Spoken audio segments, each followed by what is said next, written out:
pôr para gravar o lance. Então, olha só, gente, bora lá. Então, retomando, nós estamos falando de Camões, tá?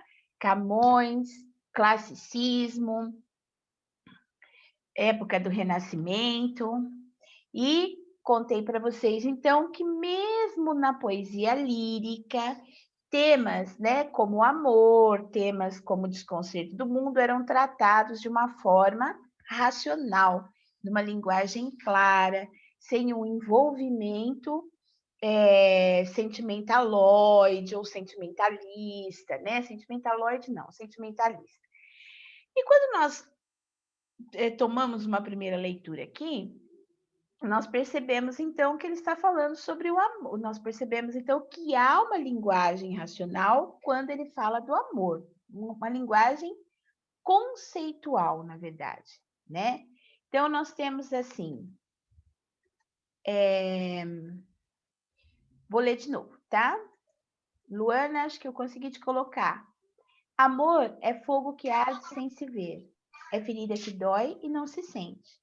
É um contentamento descontente, é dor que desatina sem doer.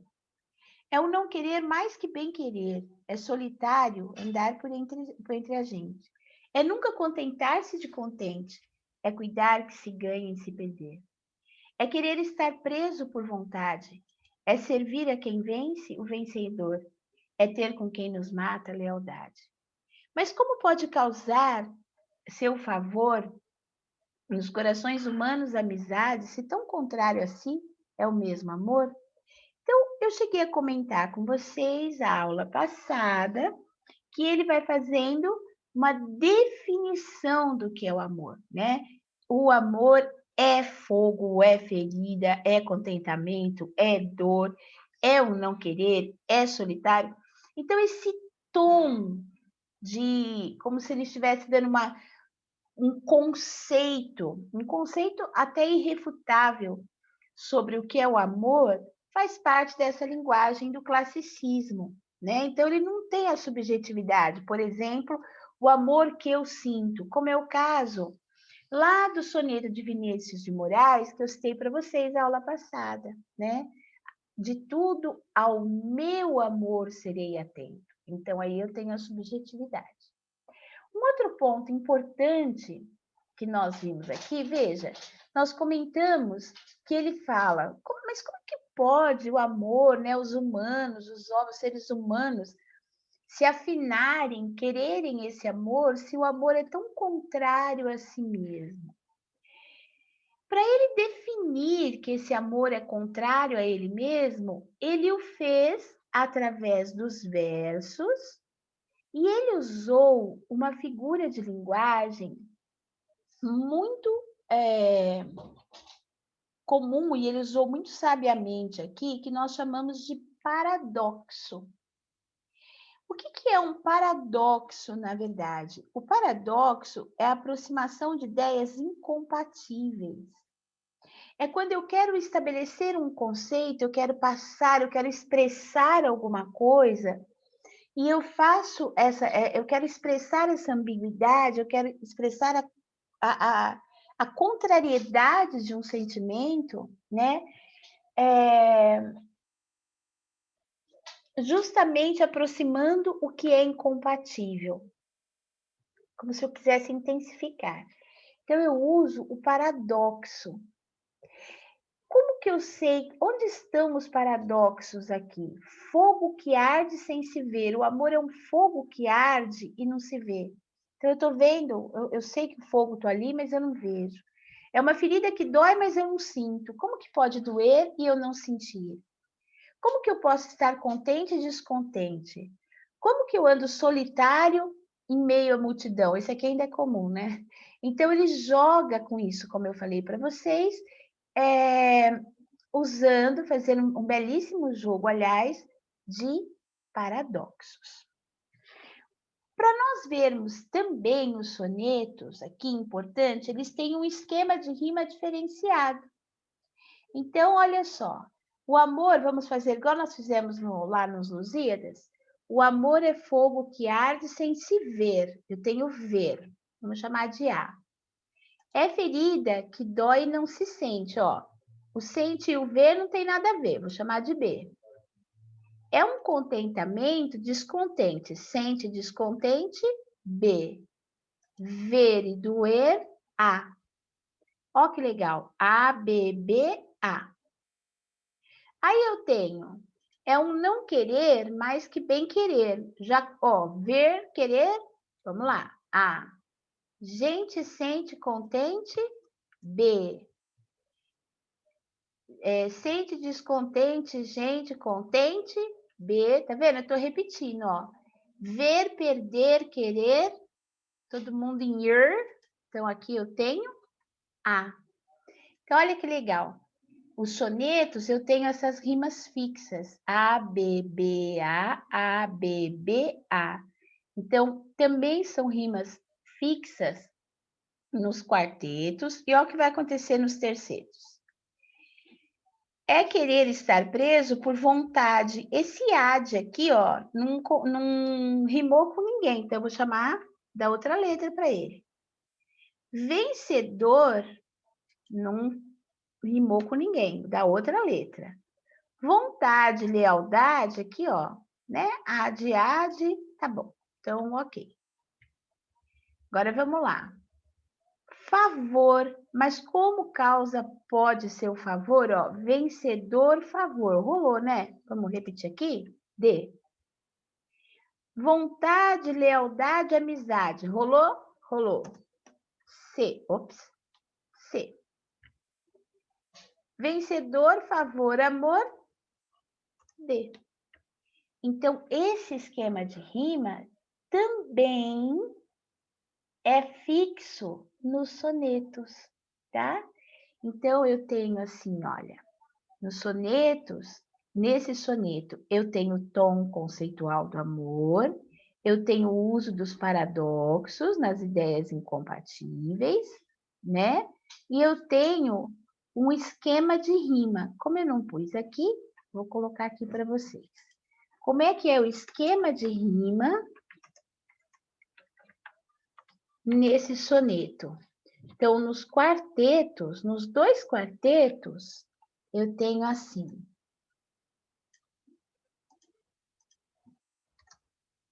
Os dois se repetem, ó. A, B, B, A. Então, ó. A, B, B, A. No primeiro terceto, eu tenho C, D, C.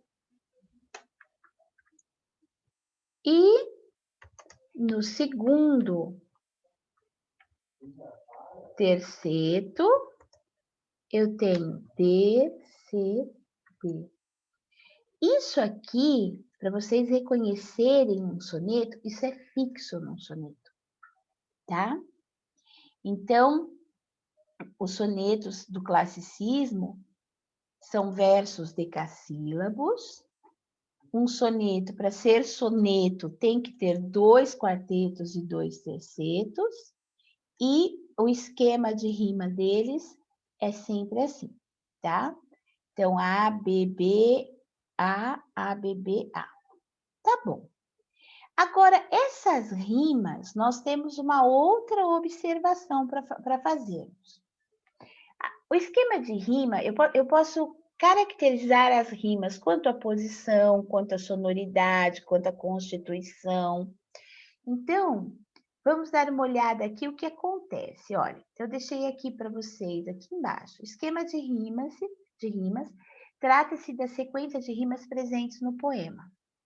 Quanto à posição, nós podemos classificá-las em polares, paralelas ou intercaladas. Mas também são classificadas, quanto à constituição delas, em rimas ricas e rimas pobres. Então, vou mostrar isso aqui para vocês, tá bom? Como funciona. Vou voltar aqui para mostrar. O que eu tenho aqui, olha, quando eu olho, vamos olhar nos quartetos? Vamos. Tá vendo o meu A? Ele tá aqui no começo. E a rima dele, gente, deixa eu ver aqui se eu consigo fazer uma coisinha bonitinha. Ah, talvez. Pegar aqui azul, que eu gosto. Vamos ver. Ó, o A com o A. Certo?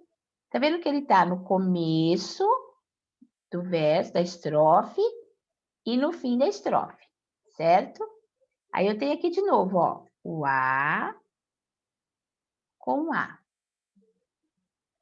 Se eu pegar aqui, ó, queria tanto mudar a cor agora. Esquece, né? Ah, rosa agora. Sou uma pessoa tradicionalíssima. Então, B e B, ó, elas estão lado a lado. Que bonita, hein? Fala sério. Parecendo desenho de criança. Mandar para minha mãe para ela colar na geladeira. Elas estão lado a lado. Tá vendo? A mesma coisa, ó, rola aqui. Oxi. Não rola, né? Porque não quer rolar. Como é que eu me livro disso, gente? Alguém sabe me dizer? Não? Nunca mais? Bom, Tem quando eu... apertiva na...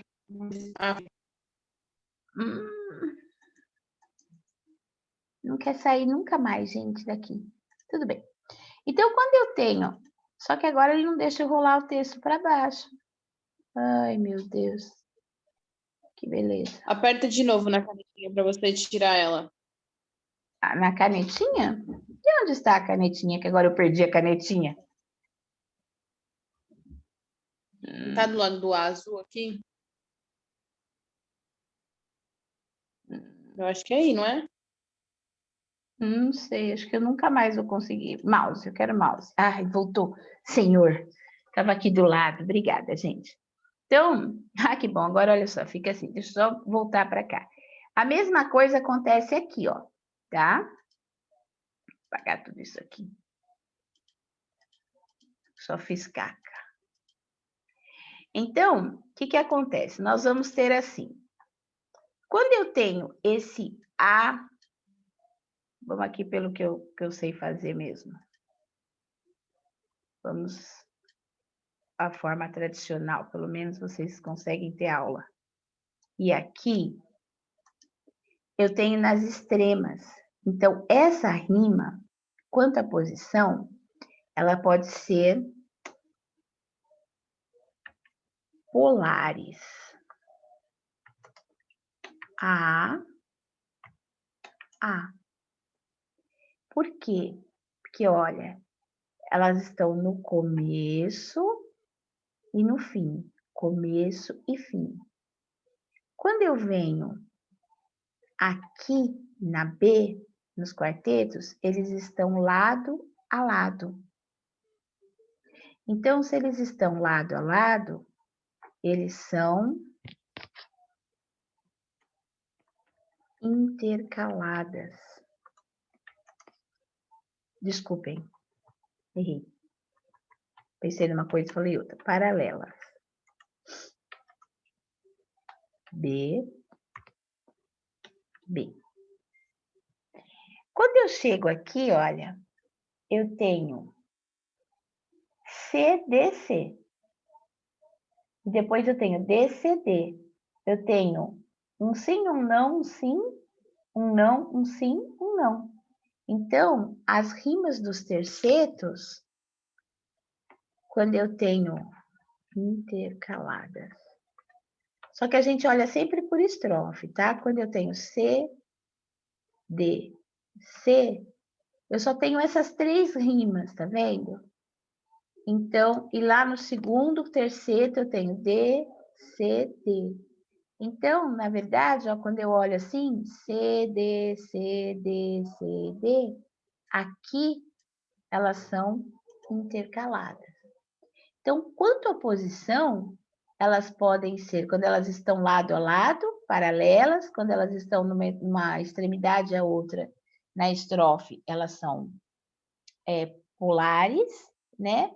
Quando elas estão, assim, intercaladinhas, uma sim, uma não, uma sim, uma não, elas são intercaladas.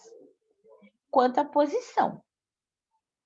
Mas eu também posso classificar essas rimas quanto à constituição.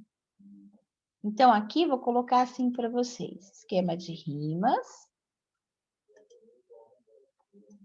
Quanto a posição podem se classificar.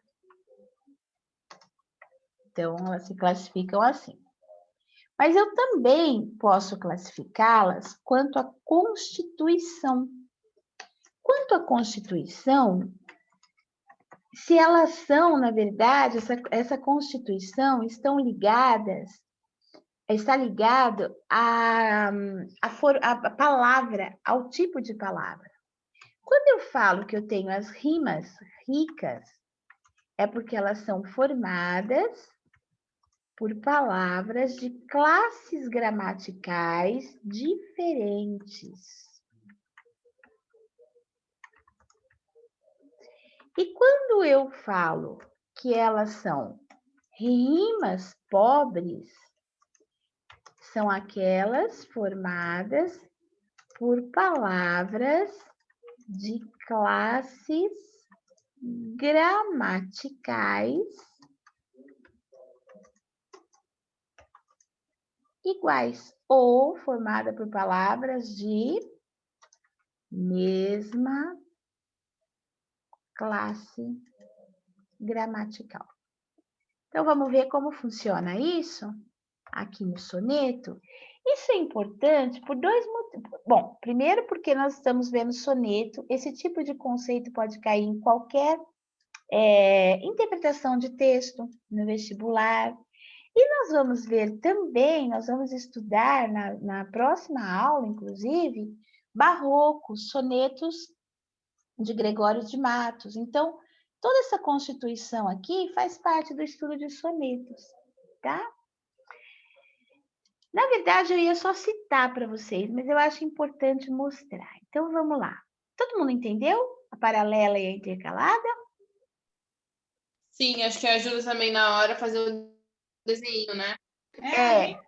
Deu para entender sim, professor. Tem que fazer o desenho, senão fica difícil mesmo. Então, tá bom. Então, agora eu vou fazer um para vocês entenderem como é que funciona essa questão da Constituição. Vou pegar aqui, ó. Ver e doer, porque a gente tem que fazer com as mesmas rimas. Então, vamos lá. Vamos aqui, exemplos. Nós temos aqui ver na primeira estrofe e doer, tá? Nessa primeira estrofe, ver, a que classe gramatical ele pertence? Substantivo, adjetivo, artigo, ele é um verbo, não é? Sim. Doer também é verbo. Então, aqui, quanto à Constituição, elas são rimas pobres. Por quê? Ela é formada por verbos. As duas são verbos. Quanto à posição, elas são polares. Perfeito. Ó, fiz uma análise de rima. Agora eu vou lá, pegar a outra. Vamos ver. Sente e descontente. Bora aqui. Então, aqui eu tenho sente.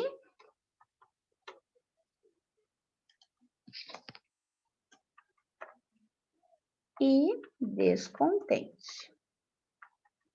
Quando eu venho aqui, nessa rima, o que eu tenho? Essa rima foi feita, sente é o verbo sentir. Então, aqui nesse caso, eu tenho um verbo, mais, e o descontente, o que é? Eu sou descontente, eu estou descontente. Um adjetivo, isso. Então, adjetivo. Então, nesse caso, eu tenho uma rima formada por classes gramaticais diferentes. Então, aqui eu tenho rimas ricas, ou uma rima rica. E, no caso, nós já vimos que, quanto à posição, elas são paralelas. Certo? Se nós formos no segundo quarteto, Eu tenho querer e perder, verbo e verbo, também. Rima pobre. Gente e contente, substantivo e adjetivo, rima rica. Certo? Vontade e lealdade. Entre essas duas, eu tenho aqui 2 substantivos abstratos, rima pobre, tá? Então, nós vamos perceber que os sonetos obedecem a esse esquema de rima, certo? Tudo bem até aí? Então, é importante nós entendermos que um soneto, resumindo, 14 versos, 2 quartetos, 2 tercetos, esquema de rima A, B, B, A, B, B, A, C, D, C, D, C, D, certo? E o que é uma rima pobre, o que é uma rima rica, isso tudo faz parte e é importante. Dentro dessas figuras de linguagem, né, das quais ele lançou mão aqui no soneto, nós temos o paradoxo, que eu expliquei para vocês, que é, né, a ideia, uma ideia anula a outra. Vocês também vão encontrar o paradoxo com o nome de oxímoro. Algumas gramáticas separam os dois, mas é a mesma definição, tá? E nós temos as antíteses. Antítese é diferente de paradoxo. Nós não podemos confundi-las, tá? O paradoxo são as ideias incompatíveis. A antítese, eu falo de ideias opostas, contrárias. Na verdade, eu consigo expressar não pela ideia necessariamente, pelas palavras.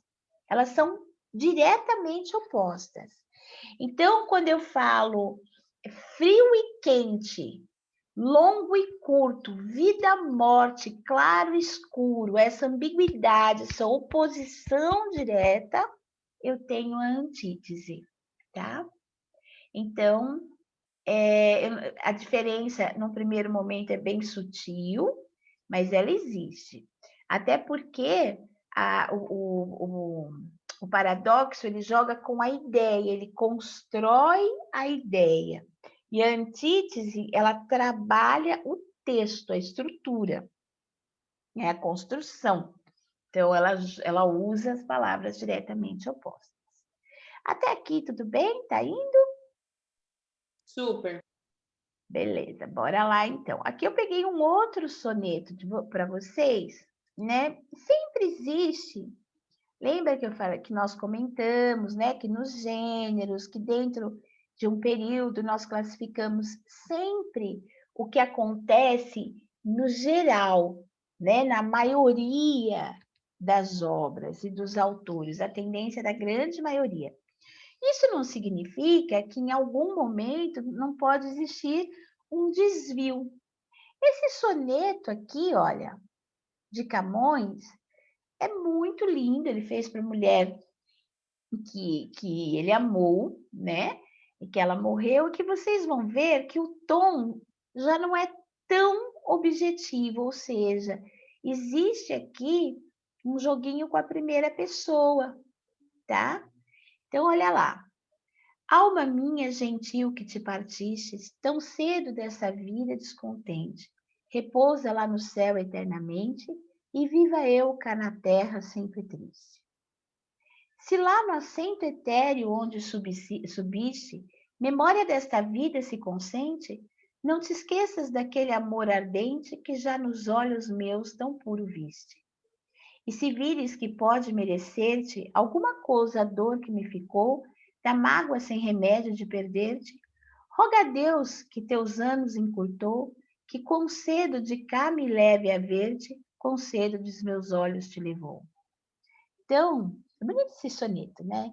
Na verdade, ele está falando para ela, olha, você foi arrancada da minha vida, né? Tão rapidamente, foi tão abrupto. E que enquanto você está aí no céu eternamente, eu vou viver sempre aqui descontente.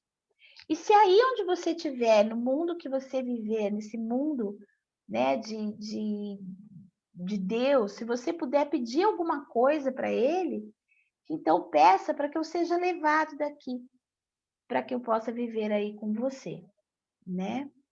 Ele também, se nós olharmos, nós vamos conseguir o mesmo esquema de rima, 2 quartetos, 2 tercetos, mas aqui, ó, que legal.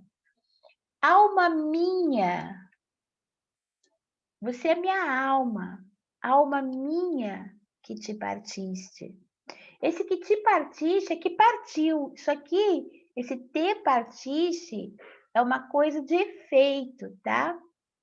Tão cedo desta vida descontente, repousa lá no céu eternamente, e eu, olha o traço de subjetividade. Ah, mas Camões não era o racional, não era a linguagem da razão, não era o lógico, não era a ausência do subjetivismo? Era, mas sempre nós podemos encontrar um traço particular em alguma obra ou em algum autor, tá? Mas então isso aqui não é classicista? É clássico, é um soneto, são versos decassílabos, ele corresponde ao mesmo esquema de rima que eu falei para vocês, tá? E ele joga aqui com algumas antíteses, né? Com algumas ambiguidades. Então, ele fala, olha, ela vive no céu e ele na terra. Ela repousa e ele fica aqui sempre triste, né? Então, existem as antíteses aí, né? Que mais que eu teria para falar aqui? Não, era só para mostrar isso mesmo para vocês. Então, aqui ele já está clamando a saudade, está falando da dor, da separação. Então, mesmo que tenha esse traço, né, de individualidade, continua sendo do classicismo. E eu peguei um outro soneto, que na verdade é um soneto narrativo. Olha que legal. Na verdade, nós falamos que a poesia narrativa é uma epopeia, é o gênero épico, né? São as narrativas contadas através de versos. Só que lá nós temos algumas estruturas. A epopeia, ela tem uma estrutura, ela tem a introdução, a dedicatória, a presença do mágico cristão, dos elementos da antiguidade clássica. Então, nós temos, é uma narrativa longa, existe a presença do herói, que vai representar um povo, então isso tudo é epopeia. Mas aqui nós temos um soneto, e esse soneto é narrativo. Também fazia parte da poesia de Camões, tá? Vou ler para vocês. 7 anos de pastor, Jacó servia Labão, pai de Raquel, serrana bela. Mas não servia ao pai, servia a ela, e a ela só por prêmio pretendia. Os dias, na esperança de um só dia, passava contentando-se com vê-la. Porém o pai, usando de cautela, em lugar de Raquel, lhe dava Lia. Vendo o triste pastor que com enganos lhe fora assim negada a sua pastora, como se não tivera merecido, começa de servir outros 7 anos, dizendo: mais serviria se não fora para tão longo amor, tão curta vida. Olha a antítese, longo e curto, né? Então, na verdade, ele está contando que ele reproduziu nesse soneto um trecho da Bíblia. Eu acho que vocês conhecem, né? Que Jacó servia Labão, trabalhou por Labão para pagar o dote, né? Para merecer a Raquel. Ele amava Raquel e queria Raquel. Ele trabalhou 7 anos e aí, quando ele terminou, Labão lhe entregou Lia no lugar de Raquel. né? E aí ele trabalhou, ele continuou trabalhando para que tivesse, então, direito a Raquel. E ele coloca isso de uma forma narrativa. Então, é um soneto que não fala do amor, não fala do desconcerto do mundo, ele conta uma história.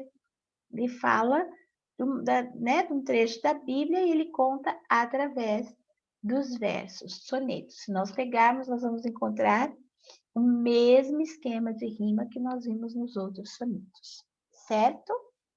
Então, resumindo aqui para vocês, o que é importante nós retomarmos de Camões. Ele é classicista, pertence o classicismo veio do movimento renascentista, é um período de valorização da razão, é um período em que o antropocentrismo é que vai predominar, não é isso? Nós temos como contexto histórico as grandes navegações, o mercantilismo, fortalecimento das monarquias. Camões foi o clássico, na época, né, o renascentista, o que se destacou na literatura portuguesa. Ele tem a poesia épica, que é representada pelo poema Os Lusíadas, e ele desenvolveu os sonetos. Os sonetos, nós temos 2 temas de sonetos na poesia dele lírica, né? Nós temos a poesia lírica de Camões, feita em sonetos, que vai falar do desconcerto do mundo ou sobre o amor, certo? Sempre mantendo a linguagem clássica, os elementos clássicos e a linguagem da racionalidade, a razão, certo? Até aqui tudo bem? Bora lá? Tudo bem. Agora, continuando, então, nós vamos fazer agora, nós vamos entrar no aqui, na nossa aula 6. O que acontecia no mundo? Estão enxergando minha folhinha? Tá abrindo aí. Beleza? O que vai acontecer agora? Na Europa, nós estamos lá no Renascimento, século XVI, Camões, tudo isso acontecendo.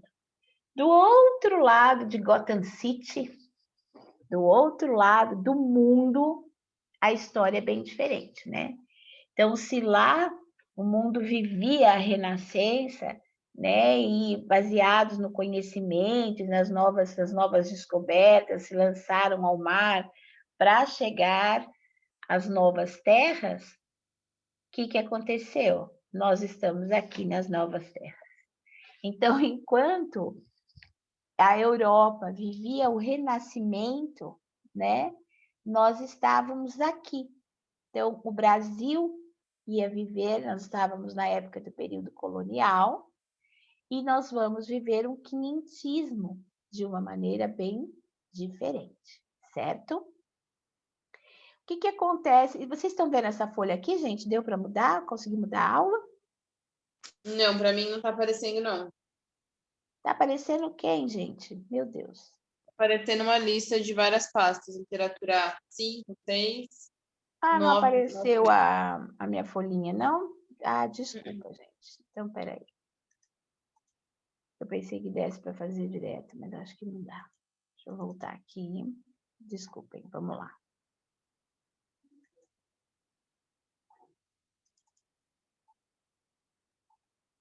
Tudo bem.